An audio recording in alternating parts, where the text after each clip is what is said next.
Hey, it's me, beloved YouTube personality and closeted cannibal, Reach, from Corporate Approved Airsoft. Ranger Boy 235 says, I think you should review the dirt cheap price tactical gear. I always find those kinds of reviews funny because people aren't afraid to beat them up because they're so cheap and easily replaceable. Well, hey Ranger Boy 235, I think that's a great idea. That's why I have the HFC HG-106 green gas airsoft pistol from Airsoft Megastore as part of a new series called Craptical Tacticrap. What's that? The HG-106 is a non-blowback, gas-powered airsoft pistol manufactured by HFC.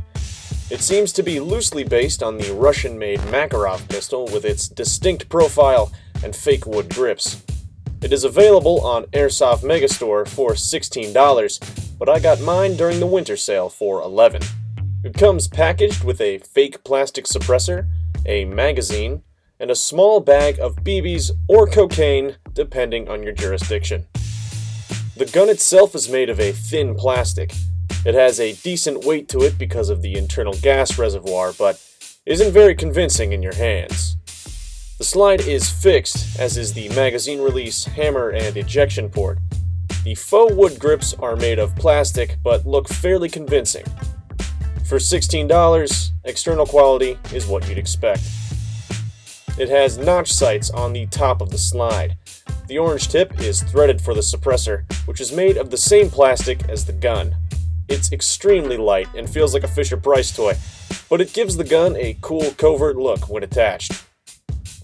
The only metal component of this gun is the trigger.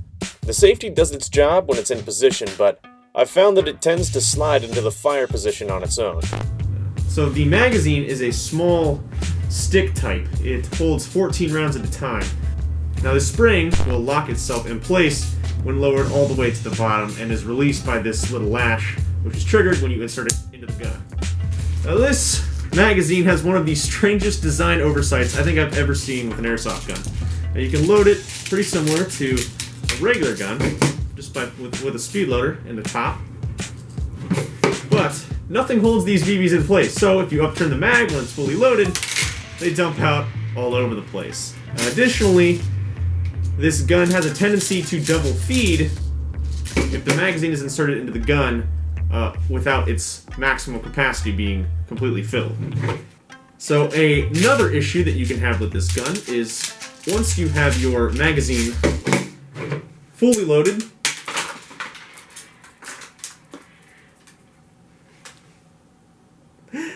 I believe you see the problem here.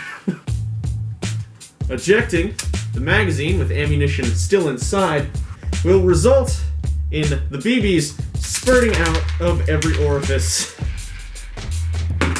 before you get a chance to fire them, which, like a similar or dubious bodily function, is very easy to do on accident and very difficult to clean up.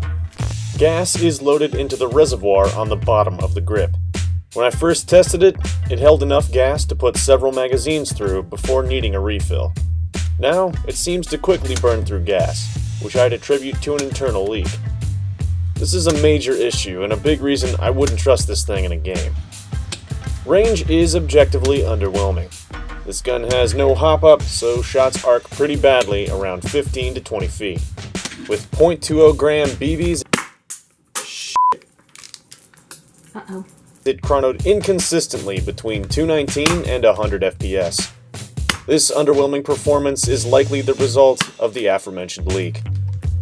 So, the question on everybody's mind, is this thing a usable piece of equipment? Now, if you're playing at an outdoor field, this is definitely not a competitive piece of equipment. The lack of hop-up basically means that you're going to have to be right up on somebody to pop them in the back with it. Given the low FPS, you're probably going to have to tell them that you shot them. Now, at a CQB field, where close-range engagements are more common, it's a little bit more viable, but I still don't think it's something that you should rely on. As I said before, the weapons magazine is very poorly designed and very easy to eject by mistake, which means you're going to be losing valuable ammunition. That said, I think that this gun has an advantage over spring airsoft pistols of similar price points because it does have a different operating system. Now, the fact that it runs on green gas means that it's semi-automatic, which means that you're already going to have an increased rate of fire over your spring gun counterparts. I think if you're a new player and you are dead set on having a green gas semi-automatic sidearm, this could be a good pick for you. Despite its poor build quality, magazine design, and non-existent engagement distance, it is probably going to be more versatile than the spring alternative. Additionally, this would be a great gun to duct tape between your butt cheeks in the event that you're taken hostage. Now, they might pat you down, but they are never going to find it there. Trust me. One of the reasons my reviews are so few and far between is because airsoft guns cost a lot of money. I usually only buy 1 or 2 a year, if that. So here's the plan. Instead of buying the expensive stuff that's probably pretty good out of the box, why not pick up affordable airsoft gear that everyone can buy and see if it's worth the money or not? So I think what we'll try to do is review airsoft guns and gear that is under $50, preferably popular and relevant, and, if possible, on sale. At the end of Craptical videos like this, I'm also going to give the product away to one subscriber. Now, I'll leave rules on how to enter the contest in the description down below. Now, sometimes it's going to be a piece of crap. Other times it might be something pretty good. Either way, one of you is going to get something for free. Lastly, don't forget to comment below. Leave me some ideas for Tacticrap that you would like to see reviewed. Thanks for watching. Adios.